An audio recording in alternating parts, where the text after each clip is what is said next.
السلام علیکم۔ بسم اللہ الرحمن الرحیم۔ تقریباً رات کے 2 بجے کا وقت تھا جب میں اپنی عزت بچا کر گھر سے بھاگی تھی۔ اچانک مجھے ایک ٹرک نظر آیا تو میں چوری چھپے اس میں بیٹھ گئی۔ مجھے نہیں پتا تھا کہ وہ ٹرک اب کہاں رکے گا۔ بہت دیر بعد ٹرک ایک بنگلے کے سامنے رکا تو میں بھی آرام سے وہیں اتر گئی اور دبے قدموں سے اندر گئی۔ کمرہ بالکل خالی تھا۔ میں بہت تھکی ہوئی تھی، جیسے ہی بیڈ پر بیٹھی تو مجھے نیند آ گئی اور میں وہیں پر سو گئی۔ اور جب آنکھ کھلی تو پیروں تلے سے زمین نکل گئی کیونکہ رات گہری ہو چکی تھی، مگر میں ابھی تک جاگ رہی تھی۔ نیند آنکھوں سے کوسوں دور تھی۔ مجھے رہ رہ کر ابو کا خیال آ رہا تھا، نہ جانے وہ کہاں رہ گئے تھے۔ گھر میں صرف ہم 2 لوگ ہی رہتے تھے، میں اور ابو۔ میں اپنے والدین کی اکلوتی اولاد تھی، پھر امی کا تو 3 سال پہلے انتقال ہو گیا۔ ایسے میں ہی تھی جو ابو کو سنبھالے ہوئے تھی، ان کا خیال رکھتی تھی۔ تبھی دروازے پر دستک ہوئی تو میں جلدی سے اٹھ بیٹھی۔ میں نے دروازہ کھولا اور یہاں وہاں گرتے پڑتے باپ کو سہارا دے کر کمرے میں لے آئی۔ ابو کو جوئے اور نشے کی بہت بری لت لگ چکی تھی۔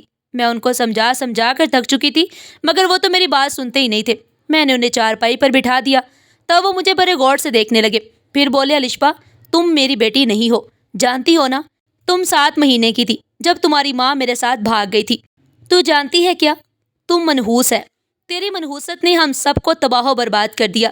میں اٹھ کر اپنے کمرے میں چلی گئی۔ ابو زور زور سے بولتے ہی رہ گئے، منحوس الشبا، منحوس، ادھر مر، میرے پیر دبا۔ میں کانوں پر ہاتھ رکھ کر لیٹی رہی۔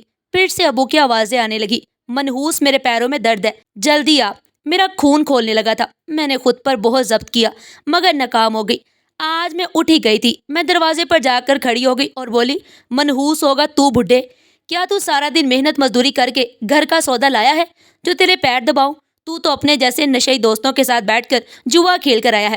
میرا بس چلے تو تجھے اس گھر میں داخل نہ ہونے دوں، اور تو کہتا ہے کہ میں تیرے پاؤں دباؤں۔ میں غصے سے ہامتی ہوئی اپنی ساری فرسٹریشن ابو پر نکال رہی تھی، جبکہ وہ اب مزے سے چارپائی پر لیٹ کر کوئی گانا گا رہے تھے۔ میں اپنے کمرے میں آ کر پھر سے لیٹ چکی تھی۔ میری آنکھوں سے آنسو جا رہے تھے، دل بہت پریشان سا ہو گیا۔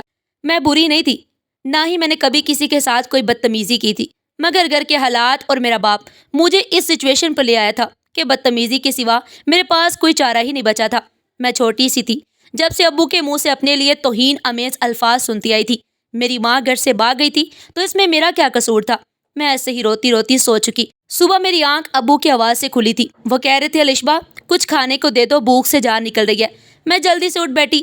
11 بج چکے تھے۔ میں نے منہ ہاتھ دھویا اور ابو کے لیے پراٹھا اور چائے بنا کر لے گئی۔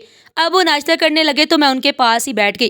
میں بولی، ابو، آپ کی صحت بہت خراب ہو گئی ہے، نشہ آپ کو اندر ہی اندر سے کھا رہا ہے۔ ابو نے میرے سامنے ہاتھ جوڑ دیے اور بولے، بس کر الشبا، پھر سے شروع مت ہو جانا، میں بہت تنگ آ گیا ہوں تمہاری ان باتوں سے۔ میں بولی، ابو، جب میں 7 مہینے کی تھی تو میری امی آپ کے ساتھ گھر سے بھاگ گئی تھی۔ وہ مجھے بھی اپنے ساتھ لے آئی تھی کیونکہ ان کو آپ پر بھروسہ تھا کہ آپ میرا خیال رکھیں گے، آپ باپ بن کر دکھائیں گے۔ نشے کی زیادتی سے آپ کو کچھ ہو گیا تو میں بڑی دنیا میں اکیلی رہ جاؤں گی۔ میں کیا کروں گی آپ کے بنا؟ ابو ناشتہ کر چکے تھے، جلدی سے اٹھے اور بولے، تو فکر نہ کر، تمہارا بندوبست میں نے کر دیا ہے۔ میں حیران رہ گئی کہ نہ جانے ابو کیا کہہ رہے ہیں۔ خیر وہ چلے گئے تو میں گھر کے کام کاج کرنے لگی۔ ابھی میں فارغ بھی نہیں ہوئی تھی کہ ٹیوشن والے بچے آ گئے۔ میں بچوں کو ٹیوشن پڑھایا کرتی تھی، میرے دم سے گھر کا خرچہ پانی چل رہا تھا۔ بچے چلے گئے تو میں ہانڈی وغیرہ بنانے لگی۔ میں بہت پریشان تھی کہ نہ جانے زندگی میرے ساتھ آگے آگے کیا کرے گی۔ ابو تو میری بات سننے کو تیار ہی نہیں ہے، جبکہ میں ان کی ٹینشن میں ہلکان ہوئی جا رہی تھی۔ وہ صبح کے گھر سے نکلے ہوئے تھے اور اب تو رات کے 11 بج چکے تھے، مگر وہ گھر واپس نہیں آئے۔ میں بار بار گھڑی دیکھ رہی، تب میری آنکھ لگ گئی۔ تقریباً 2 بجے کے قریب میری آنکھ کھٹ پٹ سے کھلی تھی۔ میں جان گئی تھی کہ ابو گھر واپس آ گئے ہیں۔ میں اٹھنے لگی تو کسی نے میرے منہ پر ہاتھ رکھ دیا۔ میں شدید ڈر چکی تھی۔ اندھیرے میں آنکھیں ادھر ادھر گھما کر دیکھا تو ایک بڑی سی عمر کا مرد میرے منہ پر ہاتھ رکھ کے کھڑا تھا۔ وہ نشے سے ڈول رہا تھا، جبکہ ابو دور کھڑے یہ سب دیکھ رہے تھے۔ وہ نشے میں نہیں لگ رہے تھے۔ میں نے اس آدمی کو دھکا دیا اور خود پیچھے ہٹ گئی۔ میں بہت سہمی ہوئی تھی۔ میں بولی، ابو، یہ کون ہے؟ ابو چپ چاپ کھڑے مجھے دیکھ رہے تھے۔ وہ آدمی ایک دفعہ پھر سے میری جانب بڑھا تو میں 2 قدم پیچھے ہٹ گئی تھی۔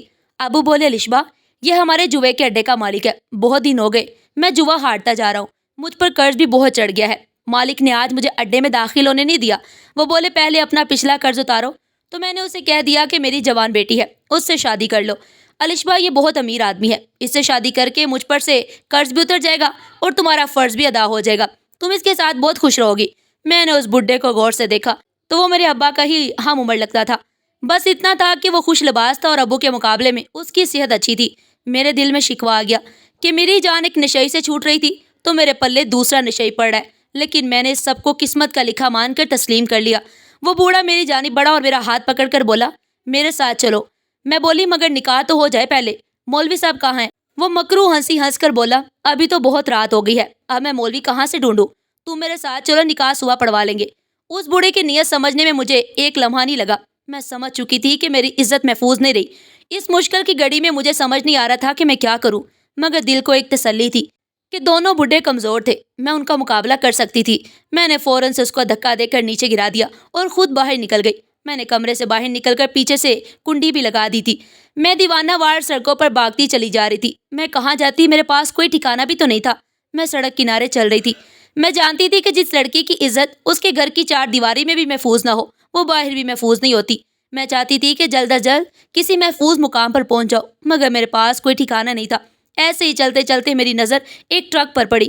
وہ ٹرک سٹارٹ تھا، مگر اس کا مالک گلی کے کونے میں کھڑا سگریٹ پی رہا تھا۔ میں نے اس موقع کو غنیمت جانا۔ اس کا منہ دوسری طرف تھا۔ میں اس سے نظر بچا کر ٹرک کے پچھلے حصے میں جا بیٹھی تھی۔ تھوڑی دیر بعد ٹرک سٹارٹ ہو چکا تھا۔ میرے چہرے پر نرم نرم سی ہوا پڑنے لگی تھی۔ آنکھوں سے ڈھیروں آنسو ٹوٹ کر گر چکے تھے۔ آج میں نے وہ کام کرنا تھا جو پہلے زندگی میں کبھی نہیں کیا تھا۔ میں نے اپنے خیال میں اپنی مرحومہ ماں کو اپنے سامنے بٹھا لی اور بولی، امی، آپ مجھے بتائیں، آپ نے میرے باپ کے ساتھ اتنا بڑا دھوکہ کیوں کیا تھا؟ آپ نے کہا میں ان کی تھی، ان سے ہی آپ کو اولاد بھی ہوگی، مگر پھر آپ اسی کو چھوڑ کر گھر سے بھاگ گئی۔ اگر عشق کا بھوت آپ پر سوار تھا تو کم از کم مجھے تو میرے حقیقی باپ کے پاس چھوڑ جاتی۔ آپ کے نشئی عاشق نے رسوائی کے سوا ہمیں دیا ہی کیا ہے؟ میں پھوٹ پھوٹ کر زاروں قطار ہونے لگی تھی۔ ہوش مجھے تب آیا جب ٹرک رک چکا تھا۔ ٹرک ڈرائیور ٹرک سے اتر کر دور جا رہا تھا۔ میں نے سر اٹھا کر دیکھا تو وہ ٹرک ایک بنگلے کے سامنے کھڑا تھا۔ اس بنگلے کا دروازہ بھی کھلا ہوا تھا۔ میں جلدی سے ٹرک سے اتری اور اس بنگلے میں داخل ہو گئی۔ میں نے سوچا کہ اسی بنگلے میں ملازمت کر لوں گی۔ میں دبے قدموں آگے بڑھتی چلی گئی۔ تب میری نظریں کمرے پر پڑی۔ میں نے آہستہ سے کمرے کا دروازہ کھولا۔ مجھے نہیں پتا کب مجھے نیند آ گئی اور میں سو گئی۔ مجھے کچھ نہیں پتا کہ میں کتنی دیر سوتی رہی ہوں۔ تب میری آنکھ دروازہ کھلنے کی آواز سے کھل گئی۔ میں جلدی سے اٹھ بیٹھی۔ سامنے کا منظر دیکھ کر تو میں ڈر گئی تھی۔ میرے سامنے ایک کالے رنگ کا لڑکا کھڑا تھا۔ اس کے بال گنگرالے تھے، جبکہ دانت پان کھانے کی وجہ سے ٹوٹ پھوٹ گئے تھے۔ وہ اپنی موٹی توند پر ہاتھ رکھ کر بولا، تم کون ہو اور یہاں کیا کر رہی ہو؟ میں شدید ڈر چکی تھی کہ کیا جواب دوں۔ میں بولی، میں مسافر ہوں جی، مجھے کچھ دیر کے لیے آرام کرنا تھا، اس لیے میں آپ کے گھر آ گئی۔ وہ لڑکا غصے میں آ کر بولا، مجھے سچ سچ بتاؤ کہ تم ہو کون اور میرے گھر میں اس وقت کیا کر رہی ہو؟ میں تو ڈر سے کانپنے لگی۔ میں بولی، میں سچ کہہ رہی ہوں، مجھے جھوٹ بولنے کی کیا ضرورت ہے؟ وہ لڑکا بولا، اچھا اگر تم سچ ہی کہہ رہی ہو تو مجھے اپنے سامان کی تلاشی دو، دکھاؤ کیا کیا لے کر آئی ہو تم۔ میں اسے اپنا کیا سامان دکھاتی۔ میں تو خالی ہاتھ آئی تھی۔ میں بولی، میرے پاس کوئی سامان نہیں۔ وہ لڑکا بولا، اچھا میں سمجھ گیا، تم میرے گھر چوری کی نیت سے آئی ہو، تم رکو ذرا، میں ابھی پولیس کو بلاتا ہوں۔ تبھی کمرے کا دروازہ کھلا اور ایک بوڑھی نورانی چہرے والی عورت داخل ہوئی۔ وہ بولی، لڑکی تم کون ہو اور یہاں کیا کر رہی ہو؟ وہ لڑکا بولا، امی یہ چور ہے اور ہمارے گھر میں چوری کی نیت سے آئی ہے۔ اس لڑکے کی والدہ بولی، تم چپ رہو، مجھے لڑکی کے ساتھ بات کرنے دو۔ ہاں کہو، کون ہو تم اور کیسے آئی ہو یہاں؟ میں رونے لگی اور بولی کہ میں بے آسرا لڑکی ہوں، کل رات اپنے گھر سے عزت بچا کر بھاگی تھی، میرے پاس کوئی ٹھکانہ نہیں تھا۔ اس گھر کا دروازہ کھلا دیکھا تو سوچا کہ کیا پتا اللہ نے میرے لیے کوئی سبب بنا دیا ہو، اس لیے میں اس گھر میں آ گئی، مگر مجھے نہیں پتا کہ کب میری آنکھ لگ گئی۔ مگر اب یہ صاحب مجھ پر بلا وجہ شک کریں، اگر میں چوری کرنی ہوتی تو میں رات ہی کر لیتی، میں نے صبح کا انتظار ہی کیوں کرنا تھا؟ وہ عورت بولی، ہاں بیٹا، مجھے اس لڑکی کی آنکھوں میں سچائی نظر آ رہی ہے، تم اس پر شک مت کرو، تم جاؤ، اللہ تمہاری حامی و ناصر ہو، پیچھے میں سنبھال لوں گی۔ وہ لڑکا بولا، امی میں آپ کو کیسے اس عورت کے ساتھ اکیلا چھوڑ کر جا سکتا ہوں؟ مجھے کام پر بھی آپ کی فکر ستائے گی۔ وہ عورت بولی، ارسلان تم کیوں پریشان ہو رہے ہو؟ میں اتنی بھی پاگل نہیں ہوں کہ کسی چور اچکی کو اپنے گھر میں رکھ لوں گی، تمہاری ماں ہوں میں، آخر میں بھی لوگوں کی پرکھ کر سکتی ہوں۔ وہ لڑکا کچھ دیر حیران و پریشان کھڑا رہا، پھر وہ چپ کر کے باہر نکل گیا۔ وہ عورت میری جانب متوجہ ہوئی تو میں ایک دفعہ پھر سے رونے لگی اور بولی، آنٹی میں بہت مجبور ہوں، میرا بھروسہ کیجیے، میں آپ کے گھر کسی غلط ارادے سے نہیں آئی۔ وہ عورت بولی، پہلی بات تو یہ کہ میں تمہاری آنٹی نہیں لگتی، تم مجھے ماں کہہ سکتی ہو اور مجھے صفائی دینے کی ضرورت بھی نہیں ہے۔ اس عورت کی باتیں سن کر میری آنکھوں میں آنسو آ گئے اور میں نے اسے گلے سے لگا لیا۔ وہ عورت مجھے اپنے ساتھ لے گئی اور پراٹھا بنا کر دیا۔ وہ بولی، بیٹی جلدی سے کھانا کھا لو، پھر ہم دونوں ماں بیٹی مل بیٹھ کر ڈھیروں باتیں کریں گی۔ میں رو رہی تھی اور بولی، میں کھانا نہیں کھانا چاہتی۔ امی غصے سے بولی، میں تمہیں صاف صاف بتا رہی ہوں کہ اگر تم نے میرے گھر میں رہنا ہے تو کھانے سے ناراضگی نہیں کرنی، مجھے کھانے سے ناراض ہونے والے لوگ بالکل بھی اچھے نہیں لگتے۔ میں اس کی بات سن کر ہنس پڑی اور کھانا کھانے لگ پڑی۔ پھر وہ بولی کہ بیٹی تم مجھے بتاؤ تم کون ہو اور کہاں سے آئی ہو، مجھے اپنی ساری زندگی کی داستان سناؤ۔ میں ہنس کر بولی میری زندگی کی کیا داستان ہے۔ آنکھ کھولی تو ستیلے باپ کا سایہ اپنے سر پر پایا۔ ماں مشقت کی چکی میں پیسنے کی عادی تھی۔ پہلے پہل تو باپ کبھی کبھی نشہ کر کے آتا تھا، مگر جیسے جیسے عمر بڑھتی گئی اس نے نشہ بھی بڑھا دیا اور اب تو وہ جوا بھی کھیلنے لگا تھا۔ ماں نے مجھے اپنی زندگی میں ہی بتا دیا تھا کہ وہ میرا سگا باپ نہیں ہے، اور میرا ستیلا باپ بھی مجھے اس بات کی بار بار یاد دہانی کرواتا رہتا کہ میری ماں نے اس کے ساتھ بھاگ کر شادی کی ہے اور اپنے پہلے شوہر کو اس کی خاطر چھوڑ دیا تھا۔ ماں کے جانے کے بعد ابو پر کوئی روک ٹوک کرنے والا بھی نہیں تھا، وہ ہر وقت نشہ میں دھت رہتا۔ میں نے کئی دفعہ اسے روکنے کی کوشش کی مگر وہ رکا نہیں۔ کل رات میں سو رہی تھی جب مجھے محسوس ہوا کہ کسی نے میرے منہ پر ہاتھ رکھ دیا ہے۔ جب میں نے اٹھ کر دیکھا تو میرا گاہک میرے سامنے کھڑا تھا۔ میرے ابو نے مجھے اس آدمی کو فروخت کر دیا تھا۔ میں نے اس پر بھی اف تک نہیں کی کہ چلو شادی ہو جائے گی، کیا پتہ میرے حالات ہی بدل جائیں، مگر وہ شخص مجھے نکاح کے بنا اپنے ساتھ لے جانا چاہتا تھا۔ یہ چیز میں برداشت نہ کر سکی اور گھر سے بھاگ گئی۔ امی نے میرے سر پر پیار دیا اور بولی کہ میری بچی تم تو بہت ہمت والی ہو، اللہ تمہیں ہمیشہ خوش رکھے، تم آج سے میری بیٹی ہو اور میرے گھر میں ہی رہو گی۔ اب میں اور وہ عورت گھر میں رہنے لگی۔ وہ بہت اچھی تھی، اس نے سچ میں ماں بن کر دکھایا تھا۔ میں ابھی انہیں امی ہی کہا کرتی تھی۔ ہم دونوں مل کر گھر کے کام کیا کرتی۔ ایک دن میں کھانا بنا رہی تھی کہ امی بولی بیٹی تم سے ایک بات کہوں؟ میں بولی جی جی ضرور کہیں۔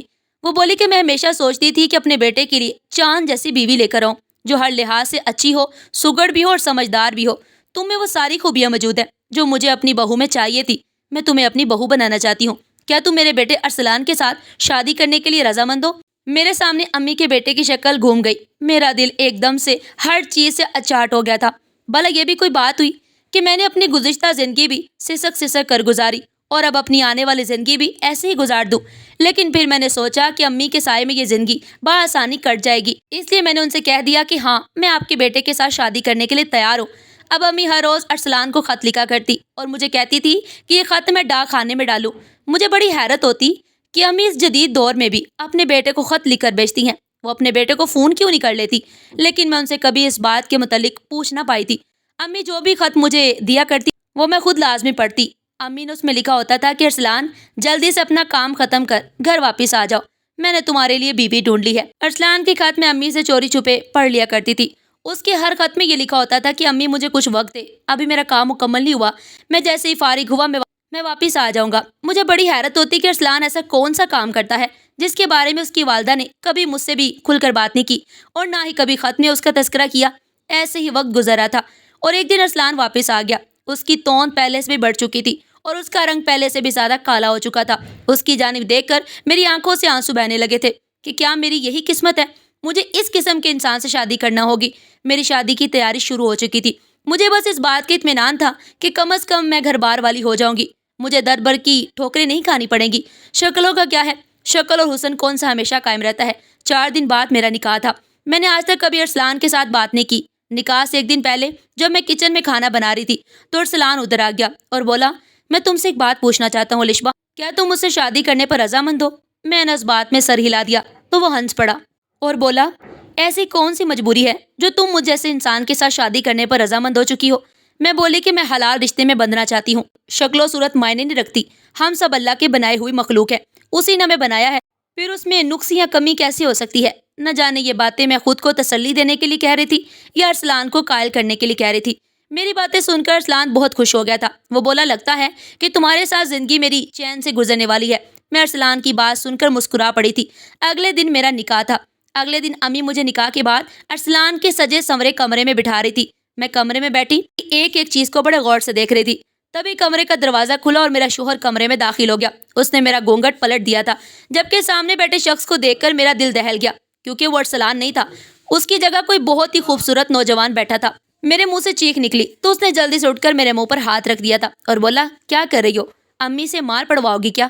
میں بولی آپ کون ہیں اور میرے کمرے میں کیا کرنے آئے ہیں؟ آپ کو شرم آنی چاہیے اس طرح کا بےہودہ مذاق کرتے ہوئے۔ میں آپ کے بارے میں ارسلان سے شکایت کروں گی۔ وہ لڑکا میری باتیں سن کر مسلسل مسکرا رہا تھا۔ پھر اس نے میرا ہاتھ پکڑ کر مجھے بٹھایا تو میں نے ایک جھٹکے سے اپنا ہاتھ اس کی گرفت سے آزاد کروایا۔ وہ بولا جہاں میں کام کرتا ہوں مجھے بیس بدر کر لوگوں کی جاسوسی کرنا ہوتی ہے اور میں اس طرح بہت اہم معلومات نکلواتا ہوں۔ آج کل بھی میں ایک بہت اہم مشن پر ہوں، اس لیے میں روپوش ہو چکا تھا۔ جب تمہیں میں نے پہلی دفعہ دیکھا تو مجھے لگا کہ تم بھی میری طرح بیس بدل کر یہی کام کرتی ہو، اس لیے تم میرے گھر آئی ہو۔ اس لیے میں تمہیں اپنے گھر سے نکلوانا چاہتا تھا، مگر شاید امی نے تبھی تمہارے چہرے میں اپنی بہو دیکھ لی تھی جو مجھے یہ کام کرنے سے باز رکھا۔ امی مجھے خط لکھ کر بلا رہی تھی، اس لیے مجھے اپنا کام ادھورا چھوڑ کر آنا پڑا اور تم سے شادی کرنا پڑی۔ اب میں مجبور ہوں کہ مجھے شادی کے اگلے دن ہی دوبارہ سے کام پر واپس جانا پڑے گا، لیکن تم پریشان مت ہونا، میں بہت جلد واپس آؤں گا، صرف تمہارا ارسلان بن کر ہمیشہ ہمیشہ کے لیے تمہارے پاس آ جاؤں گا۔ میں تو ارسلان کی بات سن کر حیران رہ گئی تھی۔ ارسلان ایک بہت ہی خوبصورت اور اچھا انسان تھا، اس کی سنگت میں زندگی بہت اچھی گزرنے والی تھی۔ میں اللہ کی بہت شکر گزار ہوں کہ اس نے مجھے مشکلات سے بچا کر امان دیا اور میری عزت کی حفاظت کی۔ اللہ نے مجھے ارسلان سے ملا کر میری زندگی کی تمام محرومیاں ختم کر دی۔ ناظرین، آج کی یہ کہانی آپ کو کیسی لگی؟ اور کمنٹ باکس میں اپنی قیمتی رائے کا اظہار ضرور کیجیے گا، اور اس طرح کی سبق آموز کہانیاں سننے کے لیے ہمارے چینل ایڈیو پن پوائنٹ کے ساتھ جڑے رہیے گا۔ اور اگر ویڈیو اچھی لگی ہو تو زیادہ سے زیادہ شیئر کریں اور لائک کرنا مت بھولیے گا۔ اپنا اور اپنے پیاروں کا بہت سارا خیال رکھیے گا۔ شکریہ۔ اللہ حافظ۔